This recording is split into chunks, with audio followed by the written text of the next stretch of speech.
Baik, kita masuk pada ayat yang kedua. Allah Subhanahu wa taala berfirman, wa qala ta'ala, kata Imam Nawawi, dan Allah berfirman, innal ladzina qalu rabbuna Allahu tsumma istaqamu tatanazzalu alaihimul malaikatu alla takhafu wa la tahzanu wa abshiru bil jannati allati kuntum tu'adun. Sungguhnya orang-orang yang berkata Rabb kami adalah Allah. Tsumma istaqamu, kemudian mereka istiqamah. Tatanazzalu alaihimul malaikah, maka turunlah malaikat-malaikat kepada mereka. Allah takhafu wa la tahzanu, yang mengatakan kepada mereka, janganlah kalian takut dan jangan kalian bersedih. Wa abshiru bil jannati allati kuntum tu'adun, dan bergembiralah dengan surga yang kalian dijanjikan atas surga tersebut. Nahnu awliya'ukum fil hayatid dunya wa fil akhirah. Kami adalah penolong-penolong kalian di dunia maupun di akhirat. Walakum fiha ma tashtahi anfusukum walakum fiha ma tad'un. Bagi kalian di surga apa yang kalian hasratkan, jiwa-jiwa kalian hasratkan. Walakum fiha ma tad'un, dan di surga apa yang kalian minta. Nuzulan min ghafurur rahim, sebagai jamuan dari Allah yang Maha Pengampun lagi Maha Penyayang. Surat Fussilat ayat 30 sampai 32. Di sini Allah menyebutkan tentang keistimewaan atau keutamaan orang istiqamah. Kita tahu istiqamah sangat sulit. Oleh karenanya fadilahnya sangat besar. Di antara fadilahnya orang istiqamah akan bahagia ketika sakaratul maut. Malaikat-malaikat akan turun kepada mereka dan beri kabar gembira kepada mereka agar mereka tidak perlu khawatir.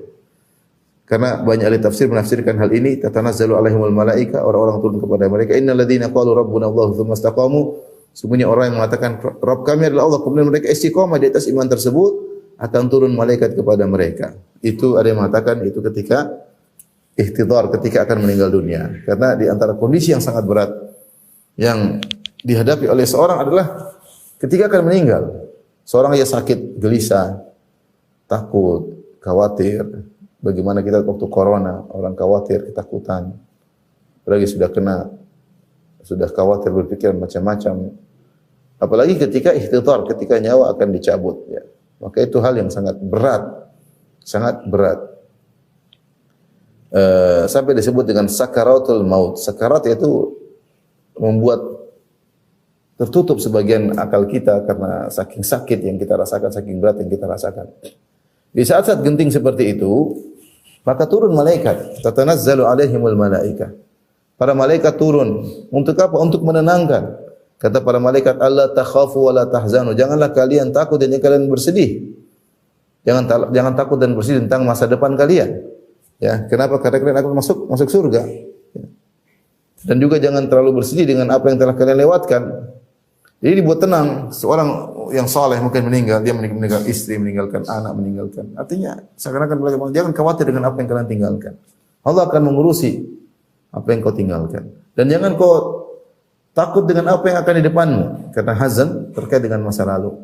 Jangan kau bersedih dengan masa lalumu. Apa yang kau tinggalkan, Allah akan ngurusin. Dan jangan kau takut dengan masa depanmu, karena kau sudah dijamin masuk surga. Ya. Wa abshiru bil jannah, maka mereka berkata, gembiralah engkau untuk masuk surga. Allati kuntum tu'adun, sebagaimana yang telah kalian dijanjikan. Terlalu banyak ayat Allah janjikan surga bagi orang-orang yang istiqamah, yang beriman, bertakwa. Kemudian malaikat menjelaskan, nahnu awliya'ukum fil hayatid dunya fil akhirah. Kamilah wali-wali kalian di dunia maupun di akhirat.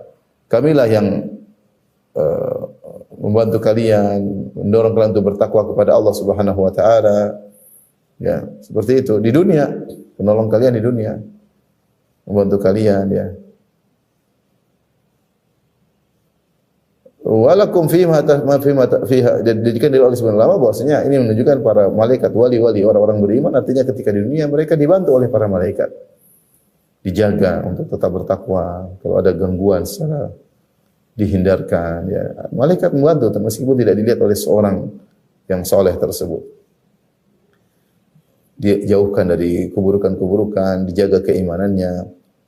Walakum fiha ma tashtahi anfusukum. Demikian juga kami adalah wali kalian di dunia dan juga wali-wali kalian di akhirat. Wa tatalaqahumul malaikatu hadza yaumukumul ladzi kuntum tu'adun. Ketika di surga malaikat menyambut mereka dengan mengatakan inilah hari yang kalian dijanjikan. Malaikat menolong mereka di akhirat Ketika mereka di surga, malaikat masuk ke surga memberi ucapan salam kepada mereka, salamun alaikum. Wal malaikatu yadkhuluna alaihim min kulli bab. Para malaikat masuk di surga melalui pintu-pintu di surga, dari setiap pintu dengan seraya berkata, salamun alaikum bima sabartum. Keselamatan bagi kalian atas kesabaran kalian. Jadi para malaikat bukan hanya penolong di akhirat, penolong di dunia. Penolong ketika sedang sakaratul maut. Jadi malaikat ketika datang, mereka menjelaskan, nahnu awliya'ukum fil hayatid dunya fil akhirah. Kami ini penolong kalian di kehidupan sebelumnya, ketika di dunia, itu kami yang nolong kalian. Sekarang di sakaratul maut, kami juga penolong kalian. Wa fil akhirah, nanti di surga, kami juga penolong kalian. Mereka adalah penolong orang-orang saleh. Untuk menenangkan orang yang sedang sakaratul maut, yang sedang ihtidhar, yang nyawanya akan dicabut.